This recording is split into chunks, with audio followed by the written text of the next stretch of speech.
Makeup base তোমার কাছে থাকুক আর না থাকুক, পিৎজা বেস কিন্তু থাকা চাই এই রেসিপিটার জন্য। এটা আগের বছরের ভিডিও, দিতে একটু বেশি লেট হয়ে গেছে, তো চিন্তা করার কিছু নেই, আমি এক্সপায়ার জিনিস খাচ্ছি না। পিৎজা বেসটাকে ফ্রিজ থেকে বার করে একটু সেঁকে নিতে হবে, এইটুকু কষ্ট তো আমরা করতেই পারি। তারপর ভেজিসগুলোকে আমরা চপ করে নেব। চিজের জন্য আমি এখানে স্লাইস চিজ ইউজ করেছি। ক্যাট মেরে একটু সসগুলো দেখিয়ে নিই। এবার এই সব সসগুলোই একটা বাটিতে তুমি পরিমাণ মতো নেবে, নিয়ে এই স্ন্যাপিনের চিলি ফ্লেক্সটা আমি ইউজ করেছি, তুমি যে কোনো ব্র্যান্ডের চিলি ফ্লেক্স ইউজ করতে পারো।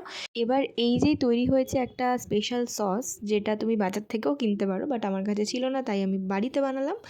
এবার একটু স্টাইল মেরে, তুমি আমার মতো এত স্টাইল না মারলেও চলবে, পিৎজাটার উপরে ভালো করে লাগিয়ে দিতে হবে। দেখো আমি তাওয়ার উপরেই সব কিছু করছি, আমার ফ্লেমটাকে হালকাতে রেখে। কিন্তু আমার মনে হয় এটা আমার ভুল ছিল, কারণ পরে পিৎজাটা অনেকটা একটু বেশি শক্ত হয়ে গেছিলো, তো মানে ক্রিস্পি একদম বিস্কিটের মতো হয়ে গেছিলো, যেটা একদমই হওয়া উচিত ছিল না।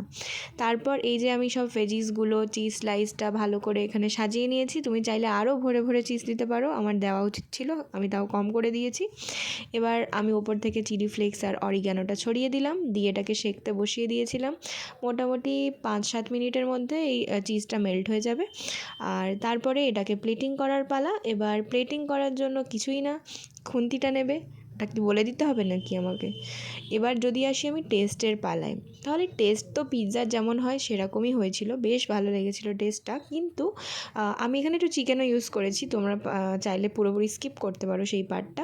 তো ব্যাপারটা হচ্ছে বেসটা একটু বেশি মুচমুচে হয়ে গেছিলো, যেটা হওয়া উচিত ছিল না, মানে বিস্কিটের মতো হয়ে গেছিলো আর কি। কিন্তু আমি নেক্সট টাইম আরেকটা বেস ছিল আমার পিৎজা, সেটা দিয়ে ট্রাই করেছিলাম, আর হালকা না জলের ছিটে সাইডে দিয়ে দিয়েছিলাম, তারপরে ওটাকে ঢেকেছিলাম, তো তখন খুব ভালো হয়েছিল।